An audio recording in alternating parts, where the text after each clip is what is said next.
Hi ladies, Miss Lisa here from Reese Puffer, Ladies of Honor. Wanted to just say we really miss you guys and we are praying for you regularly and really wish we could spend time together. But since we can't, we're trying to stay connected like this. So I wanted to ask you a question today, which is, have you ever lost somebody that was close to you? And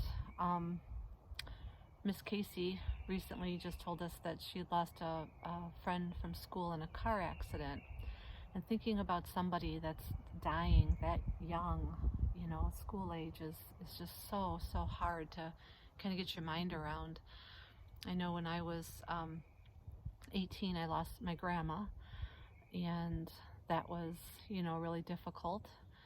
And kind of got me thinking this week too about other people that I've lost in my life. When I was 27, I lost my brother.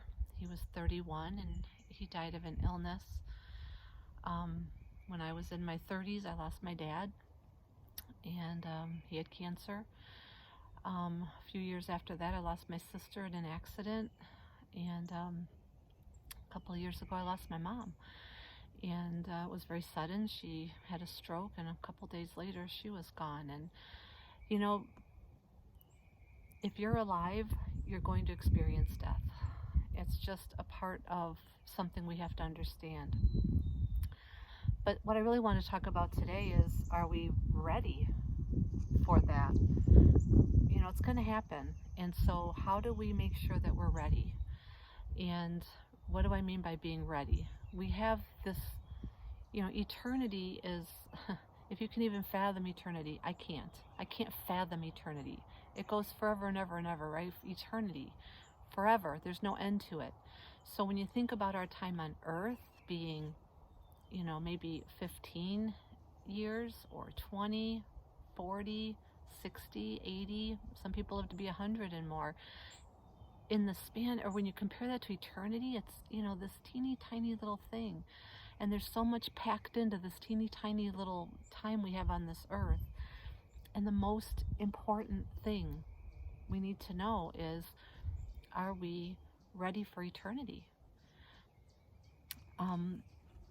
In Proverbs 8, I was reading this, verses 10 and 11. Choose my instruction instead of silver, knowledge rather than choice gold. For wisdom is more precious than rubies, and nothing you desire can compare with her.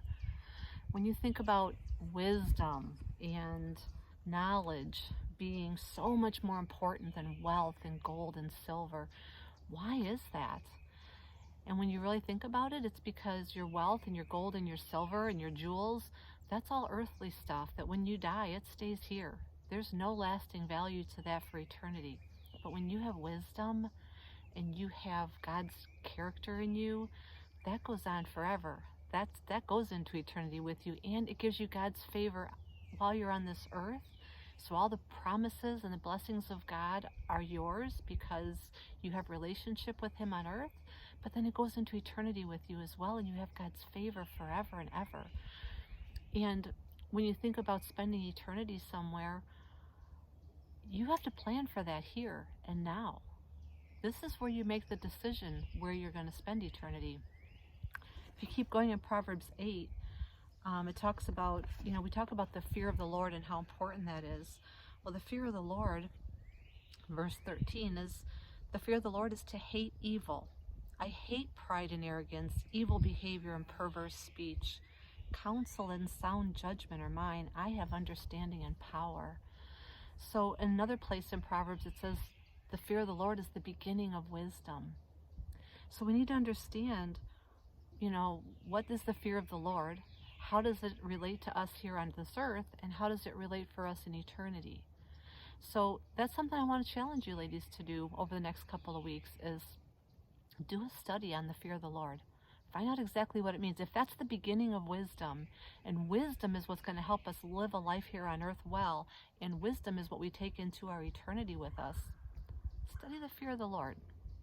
I challenge you to do that. I'm going to be doing that right now for the next couple of weeks myself, and I really want to challenge you to do that as well. I love you guys. We miss you so much. Have an awesome, awesome week.